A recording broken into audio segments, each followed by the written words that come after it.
Hello guys, আসসালামু আলাইকুম। আবারও একটা নতুন ভিডিও নিয়ে চলে আসলাম আপনাদের মাঝে। কয়েকদিন ঝড় বৃষ্টি হওয়ার কারণে ঘর থেকে বের হতে পারিনি। তো যেদিন একটু আকাশটা ভালো হয়েছিল, কিন্তু আকাশটা মেঘাচ্ছন্নই ছিল, অতটা পরিষ্কার ছিল না।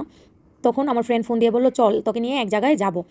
আমি বললাম, এখন এখন তো 1টা বাজে, এখন যাব? ও বলল, হ্যাঁ তুই চল, এক জায়গায় যাবো তোকে নিয়ে।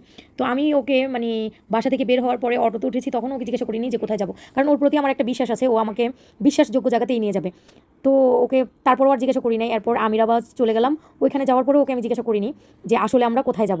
তারপর যখন সিএনজিতে উঠলাম, ওঠার পরে ওকে আমি বলতেছি, এই রাস্তা দিয়ে কোথায় নিয়ে যাবি আমাকে? তো ও বলল কি, আমার মাসির বাড়িতে যাব। তো আমি বললাম, মাসি মানি? বললো কি যে মাসি মানি খালা হয় আমাদের আর কি, খালার বাড়িতে যাব। আমি কি, ও আচ্ছা আচ্ছা, তো তোকে দাওয়াত করেছে, তুই আমাকে নিয়ে যাবি, এটা কেন? বলতেছে যে তোকে ছাড়া যাবো, এটা আসলে মন থেকে ইচ্ছা করতেছিল না। তো চিন্তা করলাম যাবো যেহেতু, তোকে নিয়েই যাই, সব জায়গায় তোকে নিয়ে যেতে পারি, মাসির বাড়িতে কেন তোকে নিয়ে যেতে পারবো না? তো আমি বললাম, এটাও কথা। তো বলতেছে যে গ্রামীণ পরিবেশ তোর ভাল লাগবে, সে কারণে তোকে নিয়ে আসলাম।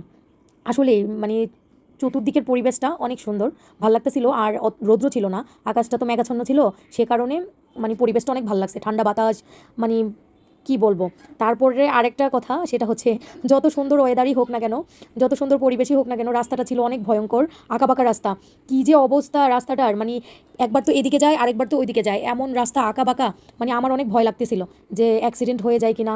এত আঁকাবাঁকা রাস্তা, এই রাস্তাগুলিতে ভয়, সবারই ভয় কাজ করে চলাফেরা করতে, কারণ এই রাস্তাগুলিতে অ্যাক্সিডেন্ট একটু বেশিই হয়। কী যে অবস্থা রাস্তার। তো ওকে আমি বললাম, তোর কি ভয় করে না? তুই আমার এখানে নিয়ে আসছোস, আমার কিছু হয়ে গেলে?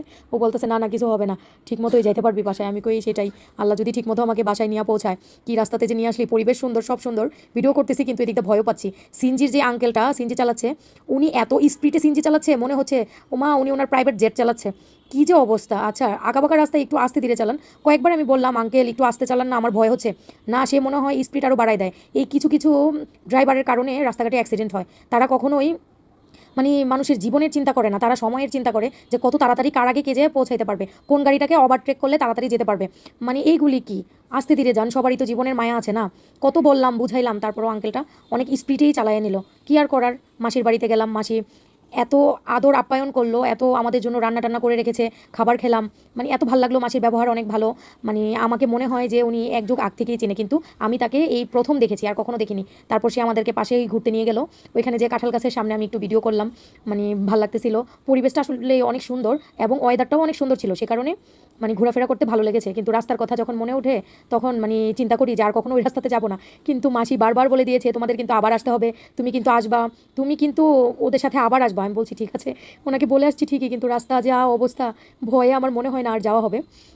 তো দেখেন, এই যে এটাই হচ্ছে সবচাইতে বড় পয়েন্ট, যে মায়া। অন্য আমাকে কখনো দেখেনি, এই প্রথম দেখেছে, দেখেই আমাকে এত আদর আপ্যায়ন করেছে, যেটা অনেক আপন মানুষের কাছ থেকেও পাওয়া যায় না, অনেক কাছের মানুষের কাছ থেকেও পাওয়া যায় না। দেখুন, এটাই হচ্ছে ভালোবাসা, মায়ার টান।